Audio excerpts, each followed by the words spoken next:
Sometimes the Bible tells stories that feel almost too raw to be ancient history. Ishmael's life is one of those stories. It's not just an old tale about a boy born thousands of years ago.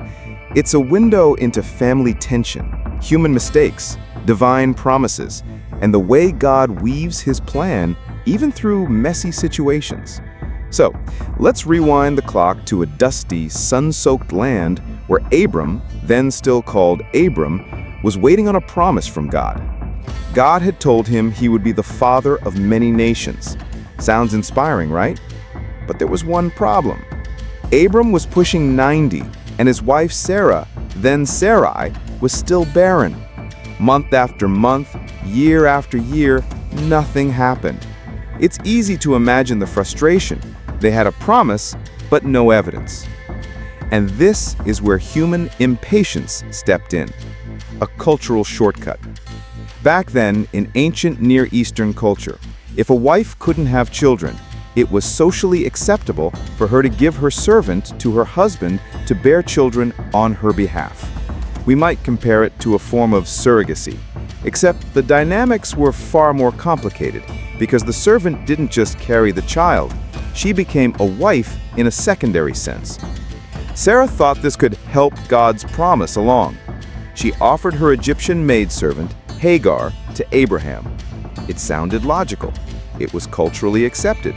But spiritually, it was a move born from impatience rather than trust. The moment Hagar got pregnant, everything shifted. The text says Hagar began to despise Sarah, and the tension skyrocketed. Imagine the awkwardness of two women, both tied to the same man, one carrying the child the other longed for. That house must have been thick with unspoken words, cold stares, and wounded pride. The first escape. Things got so bad that Hagar fled into the desert. There, something remarkable happened. God himself met her. He told her to return, but he also gave her a promise. The child would be named Ishmael, meaning God hears. That's worth pausing over. In the middle of her distress, God wanted her to know, I hear you. That truth still resonates today. Even when we feel like the overlooked character in someone else's story, heaven hasn't forgotten our name. A complicated blessing. Fast forward 13 years. Ishmael is grown up under Abraham's care. He's the firstborn son. Abraham loves him deeply. But then the unimaginable happens.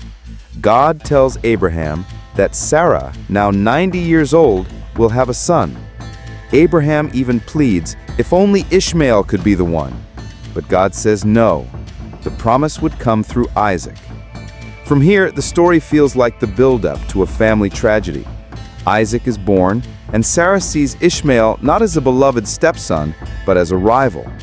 One day, she sees Ishmael scoffing or mocking during Isaac's weaning celebration. The Hebrew word is vague. It could mean mocking, teasing, or even just playing. But to Sarah, it's enough. She tells Abraham to send Hagar and Ishmael away. Now, put yourself in Abraham's sandals.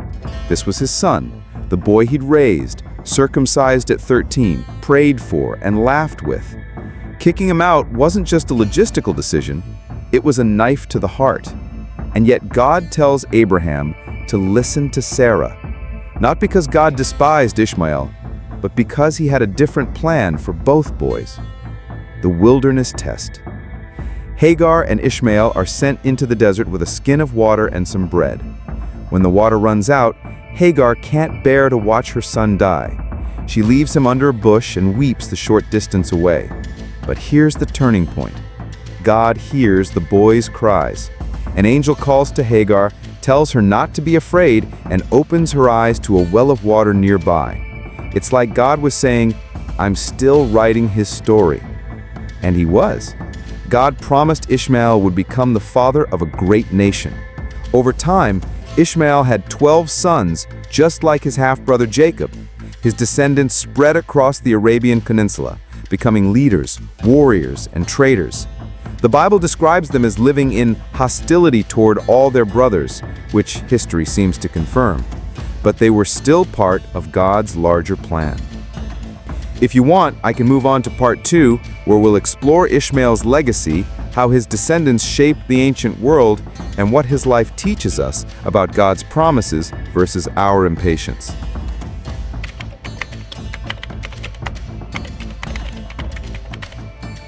When we last left off, Ishmael had just been saved by God in the wilderness.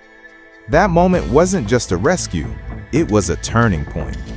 It marked the beginning of a new chapter, one where Ishmael's life would no longer be defined by rejection, but by resilience. Growing up outside the camp. The Bible tells us Ishmael grew up in the desert of Paran. If you've ever seen the Arabian wilderness, you know it's not a place for the faint of heart. Harsh sun, minimal water, wild animals, and shifting sands. It's a land that demands strength just to survive. And that's exactly what Ishmael became. Strong, resourceful, and independent. The text also says he became an archer. That little detail might seem minor, but in ancient times, being an archer wasn't just about hunting. It was a symbol of self-reliance and skill. In fact, some scholars believe his descendants' reputation for skill in battle may have begun with him. His mother, Hagar, found him a wife from Egypt, her homeland. This detail often gets overlooked, but it's important because it connected Ishmael's bloodline not just to Abram, but also to Egypt, adding another cultural and geopolitical link in the ancient world. The prophecy over his life. Before Ishmael was even born, God has spoken a prophecy over him. He will be a wild donkey of a man. His hand will be against everyone, and everyone's hand against him, and he will live in hostility toward all his brothers. Now that might sound like a curse, but in ancient Near Eastern culture, the wild donkey wasn't a negative image. It symbolized fierce independence, a creature that roamed free and untamed in the desert. In other words, Ishmael would not live under the control of others. He would lead his own people, chart his own course. And that's exactly what happened. Ishmael had 12 sons, and just like Jacob, later Israel, each son became the leader of a tribe. Their territory stretched across Arabia, controlling trade routes that carried spices, incense, gold, and exotic goods between Africa, Asia, and the Mediterranean. Some historians believe Ishmael's descendants played a key role in the rise of the Nabateans, the same people who built the stunning city of Petra. Tensions that never went away. But the prophecy also hinted at conflict. Ishmael's line and Isaac's line would always live in tension. And when you study history, you see the echoes, battles, rivalries, alliances formed and broken. This sibling tension didn't just shape ancient politics, its ripples can still be felt in today's Middle Eastern dynamics. Let's bring in a real-life story here. In 1917, during World War I, the British were negotiating with both Arab leaders and Jewish leaders. To the Arabs, they promised independence if they fought against the Ottoman Empire. To the Jewish leaders, they issued the Balfour Declaration, supporting the creation of a homeland in Palestine. When both sides realized the overlapping promises, trust collapsed. Some historians view this as a modern echo of the Ishmael-Isaac tension. Two descendants of Abraham, still vying for the same land, each believing they have the right to it. Ishmael and Isaac, a surprising reconciliation. One of the most beautiful, often overlooked moments in the Bible comes after Abraham's death. Genesis 25:9 says, his sons, Isaac and Ishmael, buried him in the cave of Machpelah. Let that sink in. After years apart, after all the tension and pain, these two brothers came together to honor their father. No matter what had happened, no matter how life had pulled them in different directions, in that moment, they were family. It's a reminder for us today.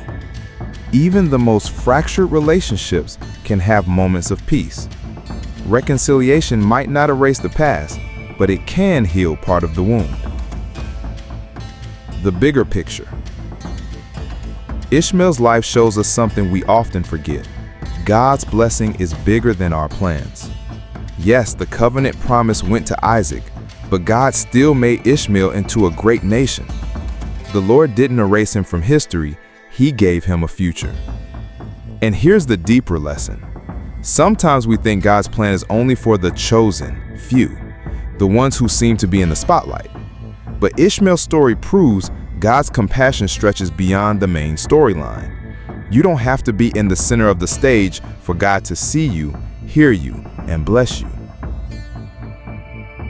If you want, I can move on to part 3, where we'll look at Ishmael's modern significance, the lessons his life holds for our world today, and the powerful takeaways we can apply in our own spiritual journeys.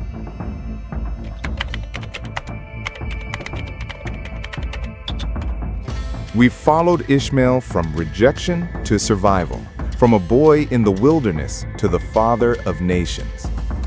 But his story doesn't just belong in the pages of ancient scripture. It's alive today, woven into the identity of millions of people. The living descendants. Historically, many Arab tribes trace their lineage back to Ishmael. While historians debate the exact genealogies, the cultural memory is strong. In Islamic tradition, Ishmael is honored as a prophet, the son Abraham nearly sacrificed, and the ancestor of the prophet Muhammad.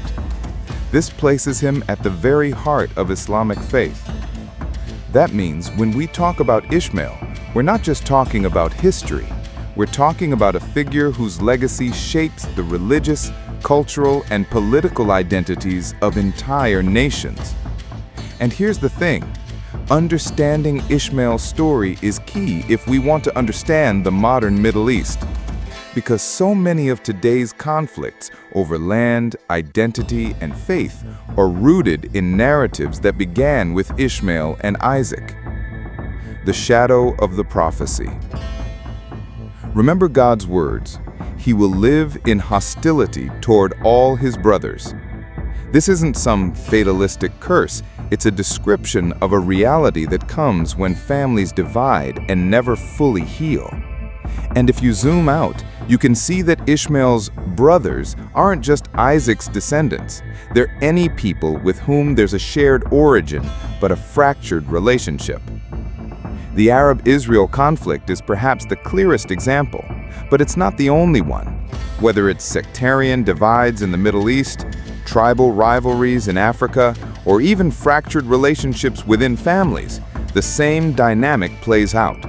Hurt, mistrust, and the inability to see the humanity in the other. A story from today. Let me share a modern example that really captures this. In 1979, during the Camp David Accords, Egyptian President Anwar Sadat and Israeli Prime Minister Menachem Begin met with U.S. President Jimmy Carter to negotiate peace. Sadat was an Arab leader, tracing his heritage to the same ancient lands associated with Ishmael. Begin was Jewish, tied to the heritage of Isaac. On paper, they were political enemies, products of a history of hostility. But for a brief moment, they sat together, spoke openly, and signed a peace treaty. It didn't solve all problems. In fact, Sadat would later be assassinated by extremists who saw his move as betrayal. But the image of two leaders from opposite sides of Abraham's family shaking hands was a powerful reminder that history doesn't have to dictate the future. The spiritual lesson. Ishmael's life teaches us something that cuts through religion, culture, and politics. Being seen and heard by God doesn't require perfect circumstances. Think about it. Hagar and Ishmael were outsiders, wandering in the desert, forgotten by the people who once claimed them. And yet, God heard Ishmael's cry. God didn't ignore him because he wasn't the chosen son. Instead, God met him where he was and gave him a future. That's huge, because many of us, at some point, feel like outsiders, like we've been pushed aside or written out of someone's story. Ishmael's life says you're not invisible. Your story still matters. A challenge for us today. If Ishmael and Isaac could stand side by side to bury their father, maybe we can stand side by side with people we've held at a distance. Maybe we can recognize that brothers and sisters aren't defined only by bloodlines. They're defined by shared humanity. It doesn't mean ignoring the past. It means refusing to let the past own the future. So, as we wrap up Ishmael's journey, here's the big takeaway. Your value isn't set by the titles people give you. It's set by the God who sees you, even in your wilderness. Ishmael wasn't erased from history. He became a nation.